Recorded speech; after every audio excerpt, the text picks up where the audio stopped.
as 2021 comes to a close, everybody looks back and sees that the real estate market has spiked dramatically in the last 12 to 18 months. And a lot of people are wondering, is it a good time to buy? Are the prices going to crash? Are they going to go up? And if you're on the fence about buying a piece of real estate, buying a home, you might be interested to know what does the future hold. And obviously nobody knows the future, but you can get some good insight from observations, not just opinions that somebody has, but what are the facts and data behind it.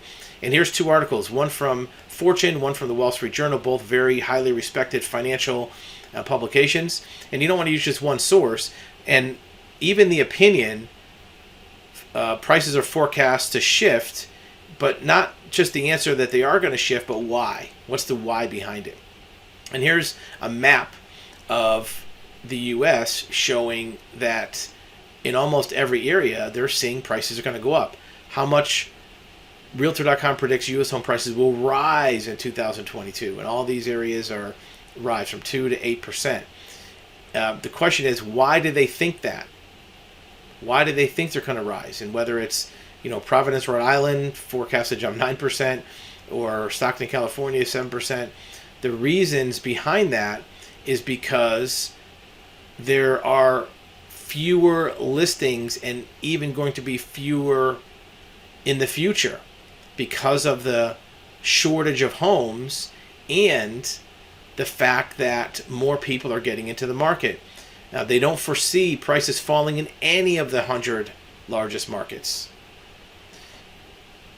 It predicts that sales will decline, but if you look at those two facts, prices are not going to fall, but sales volume will fall. What does that mean? Well, it means that there's not going to be enough houses. People aren't going to be able to find a house, just like they have been in the last year. It all boils down to supply and demand mismatch. There's a 5-year period where the 5 largest millennial birth years will hit the first time buying age of 30. Think about that. We're right in the middle, 2019 to 2023. The 5 largest birth years for millennials, 89 through 93, are going to turn 30, right? Many of these people were crushed in the 2008 housing bust, and builders played a conservative over the last decade and didn't build the number of homes that are needed to meet that demographic wave. So for the last 10, 15 years, builders were not building houses because they got hammered in 2008 and they got stuck with homes. But at the same time, a lot of people were coming into home buying age. So according to the federal government, Freddie Mac, that the U.S. is underbuilt by 4 million homes. Other surveys say it's closer to 5 million. That explains how housing inventory hit a 40-year low of inventory. What does that mean for data? Well, according to Wall Street Journal, sales are on track for the best year since 2006, fastest pace in 10 months, and the bigger picture is that even month over month, it's accelerating. It's not just year over year. Like the last month, it went up again. The median existing home price went up 13.9% from a year earlier, 14% from 2020. Well, there's a big reason for that, because prices were flat from 2008 to, let's say, 2018 for 10 years. They're playing catch up. It's partially pandemic, partially people wanting homes, but there's a big catch up of appreciation because for 10 years houses were flat. We definitely still have way more buyers than houses, said a real estate broker in Indiana. This is not LA or New York, it's Indiana. So keep in mind, if you're looking at the housing market going forward and you look at some of our other videos, you're going to see that the prediction is it could be the next 10 years. Prices are going to go up dramatically.